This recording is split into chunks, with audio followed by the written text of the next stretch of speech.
Hi, this is TapCat. Welcome back for part 30 of Let's Play Civilization 6 as China. Now, this is going to be a fairly odd installment because I didn't fully appreciate it when we ended our last outing, but the game is actually over. Now, I showed then that our culture score, our visiting tourists, had crossed the threshold that was required to win. But the weird thing is, the game hadn't given us credit for it. Now, this is not my first attempt at recording a part 30. I had tried to do that once, and I thought, well, maybe I just need to play another turn or two and let the game kind of catch up to the reality. Well, unfortunately, as I played, I did not get credit for the victory still. And I played and played and played. I had like dozens of extra turns. And even when I had reached a point where my tourism score was like triple what I was supposed to need, it just simply would not give me credit for a win. So I started doing research online. I found other Let's Plays and watched the ending of those to see if I was missing something. And in every case, the person would get the victory just as soon as that number tripped over past that required threshold. So at this point, I was pretty convinced that there was some kind of glitch or bug or something like that. And so I actually submitted a support ticket to 2K. This is definitely not something I do very often with games, but I didn't really know where else to turn.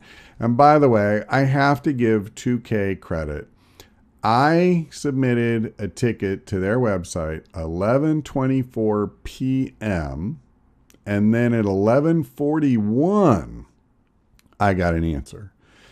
And fortunately for me, it was an answer that helped. But that I think for that hour of night, that's pretty amazing that they got back to me almost just instantaneously.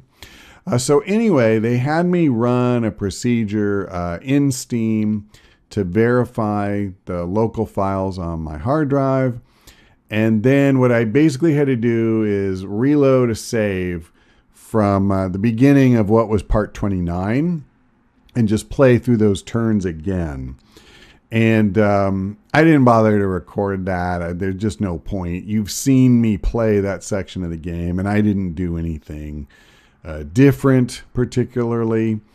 But the good news is that we did it. Like once it crossed that threshold again, then this time it actually gave me credit. And here is the victory movie from the game.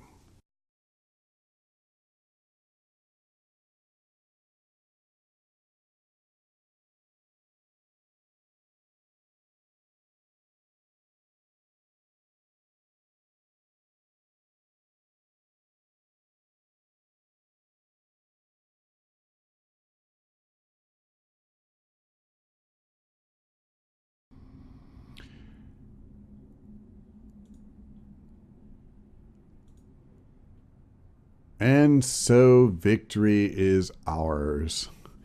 Now, as long as we got this, we might as well see, what the game has to give us in the way of feedback.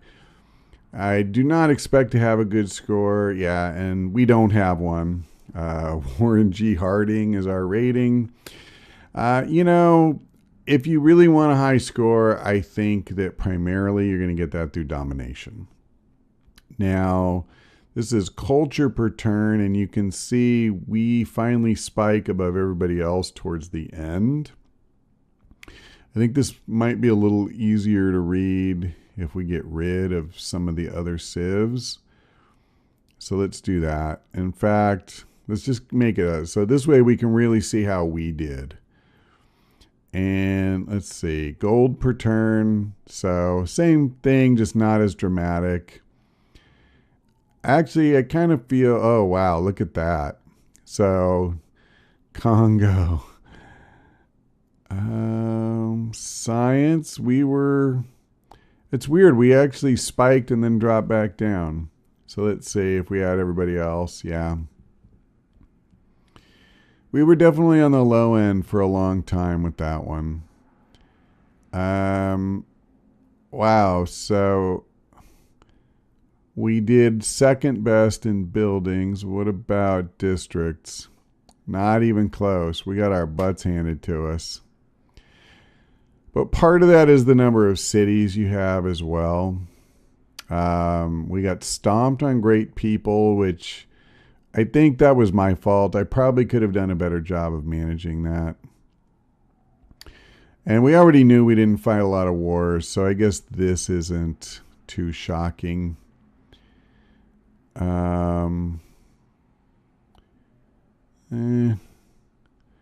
So wonders, we did take top marks. We built more than anybody.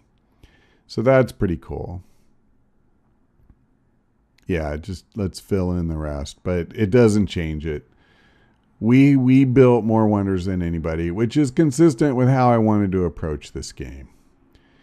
So I think that's probably more than sufficient at looking back at that. Let's just do this. Let's kind of look at the overall standing of the game since this is the end. My score, not that this means a lot, but my score was 486. I'm just behind Russia, more significantly behind Scythia and then Congo. Those are the two leaders in terms of, like Scythia has by far the most cities and territory and all that. On the science track, Congo actually was doing pretty well. And if the game was legitimately going to go longer, I would make it a point to sabotage some of their rocketry projects and slow them down there. On culture, at this point, it's not even close. At one point, Congo was way out in front. That's not true anymore. My domestic tourist is significantly higher than his now. And I'm like almost 50% more on visiting tourists. In terms of domination, nobody went for that. I mean, Scythia took out Paris, and that was it. Other than that, no capitals captured. And then Tomyris is really the only one who accomplished much with religion. And even in the save where I tried playing so far forward, she just continued to dominate. My military, I am still not in the upper echelons, to put it mildly. Greece, of course, who we just dismantled their military yet again, is at the bottom. Teddy has fallen a long way from where he once was. I believe he had the second biggest army after Scythia at one point. I don't know what happened to him. These guys are constantly getting in wars, but somebody killed a bunch of his units. And then above me, like you can see, even just going to Peter, there's a pretty big jump there. And he and Congo are actually neck and neck. Then Cleopatra has a little bit of separation. And then you get to the powerhouse. All right, I think that's enough talk on all the stats and everything. So let me just wrap up by talking about things that I would do differently if I were playing again. I think one thing I would definitely want to try is if I could build more cities sooner. I built a total of 4, including Beijing, and now I have 5 cities. That's because I captured Rhodes from Greece. But I think it would have benefited me if I could have. There was a lot of empty space in here for a long time, and I basically left that for Greece and America. That was probably a mistake. And the other thing that I really wish I'd have done is founded a city on another continent, maybe this area. Because one thing that definitely held back my progress on tourism is that for a large portion of the game, there were 4 civilizations that I had not met. And, you can't build tourism with civilizations you don't know. And then even by the end of the game, I did not have trade routes with Cleopatra or Russia because I just didn't have the range on my trade routes. And if I were starting from here, I could have done that. So that's something that I regret. I didn't realize it was going to work that way.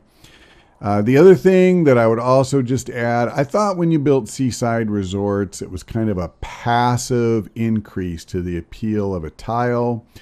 But in actuality, you have to work the seaside resort to get any tourism from it.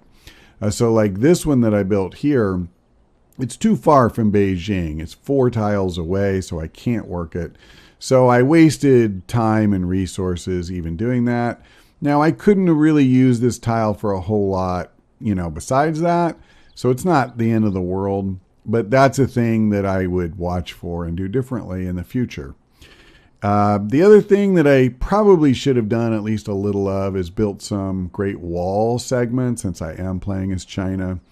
The thing I don't like about the Great Wall is that, again, you have to work those tiles in order to get the culture bonus. But there's so much demand for the tiles in the radius that you can work with your city. The way they've unstacked it. So now every district that you build, like science and theater and what have you, every wonder, and you still need farms, you still need mines, all these different things. And tying up one of these tiles just for a small culture bonus and a small gold, like, I just could never convince myself that I should really do it. I think the one place where I really missed an opportunity to do it is, like, I could have put walls on this segment because I've pretty much left the rainforests alone anyway. So any rainforest tile, when my border was there, I should have gone ahead and put a Great Wall on it. But that's the problem. Once the border moves away, out from there, you can't come back and put it here later.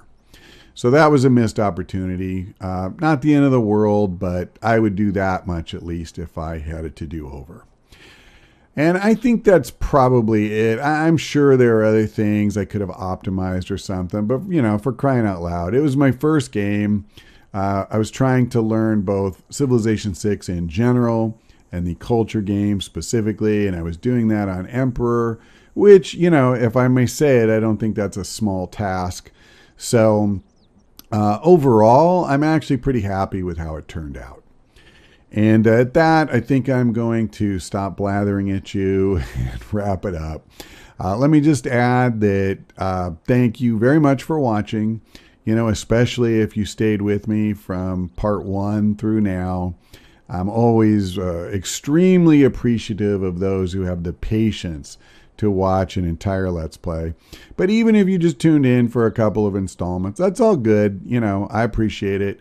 I guess the one thing I will ask you to do is, if you have enjoyed the series at all, then please consider giving this episode a like. That'll help other people find it too. But that's all for now. Thanks for watching. I hope to see you next time.